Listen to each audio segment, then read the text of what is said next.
Assalaamu calaykum waraxmatullaahi wabarakaatuh. Kusoo dhawaada janaalka daawaneysaan waa MHD Karama. Maanta waxaan idin wadaa xubintii moogtahay qaybtiisii koowaad.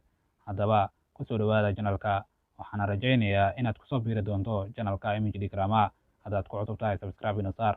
Waxaana gudagelaynaa qaybtiisii koowaad xubintii moogtahay. Moogtahay arrimaha ku saabsan Soomaaliya. Moogtahay daawade in Soomaaliya ay ka mid tahay wadamada ugu xeebta dheer caalamka, waana wadanka ugu xeebta dheer qaaradda Afrika. Moogtahay daawade in xarfaha luuqadeena Soomaaliga lagu soo koobo weedha ah sheekheena wiilkiisa curadka gabadhu qabi jiray wax la'aanta ma hesi karto.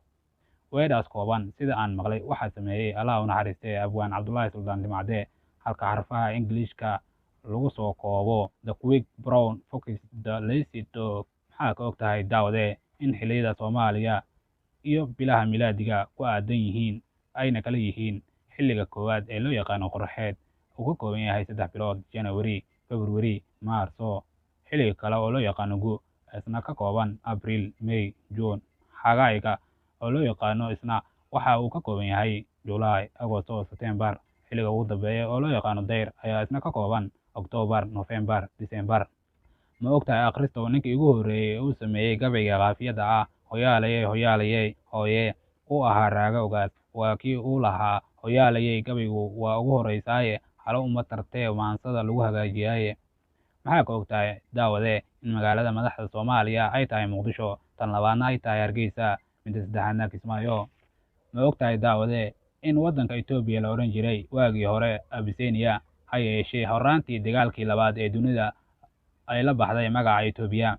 Ma ogtahay daawade in jabhaddii koowaad ee Afrikaanka ahayd ee diyaarado lagu weeraraa in ay ahayd jabhaddii daraawiishta ee uu madaxda ka ahaa Sayid Maxamed Cabdulla Xasan. Jabhaddan waxa uu Ingiriisku diyaarado ku weeraray 1920kii deegaanka Taleex. Ma ogtahay daawade in sanadihii 1942 ilaa 1944 Britain heshiis la gaaray Itoobiya loona yaqaanay Angola Ethiopian, kaasi oo Itoobiya dhul Soomaaliyeed leedahay lagu siinayey. Maxaa ka ogtahay daawade in hay'adda qaramada midoobay u qaabilsan beeraha iyo cunnada loo yaqaano FAO lagana soo gaabiyey Food Agriculture Organization lana aasaasay Oktoobar 16, 1945 Quebec City, Canada lagu aasaasay.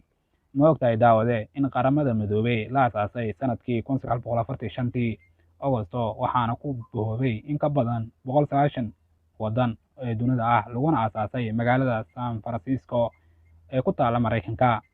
Ma ogtahay daawade in jaamacadda carabta la aasaasay sanadkii 1945 Maarso, ayna aasaaseen 7 dowladood oo kala ah Yemen, Lubnaan, Masar, Qatar, Bahrain, Syria iyo Cumaan. Halkaas ayaan kusoo gabagabeynaynaa qaybtii koowaad ee ma ogtahay daawade. Haddaba qaybta xigta ee labaad waxaan rajaynaynaa inaad ka mid noqon doonto. Haddaba haddaad ku cusub tahay janaalka subscribe ina saar. Wassalaamu calaykum waraxmatullaahi wabarakaatuh. waa MHD Karama oo idin leh.